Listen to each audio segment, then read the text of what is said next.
रुक करते हैं बिजनेस न्यूज की जानिब। आपको बताएं, वफाकी हुकूमत ने एक्सपोर्ट्स के 5 सेक्टर्स के लिए गैस पर 80 रुपए की सब्सिडी खत्म कर दी। तफसीलात के मुताबिक टेक्सटाइल, स्पोर्ट्स, सर्जिकल, लेदर को $9 पर RLNG की सप्लाई खत्म कर दी गई। 1 मई से तमाम एक्सपोर्टर्स सेक्टर्स प्रोग्राम की मंजूर करदा रेट नाफिज होंगे। नोटिफिकेशन के मुताबिक एक्सपोर्ट सेक्टर्स को RLN पर $4 फी MMBTU फी यूनिट इजाफी अदा करने होंगे। वफाकी हुकूमत से मौक़िफ़ अपनाया कि इंडस्ट्रीज को रिलीफ खत्म करके आवाम को दिया जाएगा। दूसरी जानिब पाकिस्तान मैन्युफैक्चरिंग एसोसिएशन समेत दीगर सनती तंजीमों की गैस की रेट्स में इजाफा मुस्तरद कर दिया गया।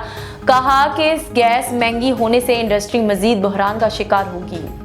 हुकूमत ने मुल्क भर में पेट्रोलियम मंसूआत की कीमतों का ऐलान कर दिया। हुकूमत की जानिब से जारी नोटिफिकेशन के मुताबिक पेट्रोल की फी लीटर कीमत 282 रुपये बरकरार कर दी गई, जबकि हाई स्पीड डीजल की कीमत 5 रुपये कमी के साथ 288 रुपये फी लीटर होगी। वफाकी वजीर खजाना इसहाक डार ने कहा है कि मिट्टी के तेल और लाइट डीजल ऑयल की फी लीटर कीमत 10 रुपये कमी की गई, जबकि मौजूदा कीमतें 15 मई तक जारी हैं। ओगरा की जानिब से पेट्रोल की कीमत 5 से 7 रुपये फी लीटर, जबकि डीजल की कीमत 8 रुपये फी लीटर तक कमी करने की तजवीज़ की गई।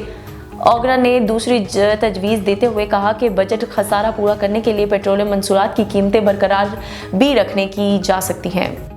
और आपको बताएं, महंगाई की दौर में ब्रायलर मुर्गी सबसे आगे निकल गई। मुर्गी की फी किलो गोश्त में 30 रुपये का इजाफा कर दिया गया। एक साथ 30 रुपये इजाफे के बाद ब्रायलर मुर्गी फी किलो गोश्त 557 रुपये से बढ़कर 587 रुपये हो गया। जिंदा ब्रायलर के दाम भी 20 रुपये मजीद इजाफा कर दिया गया।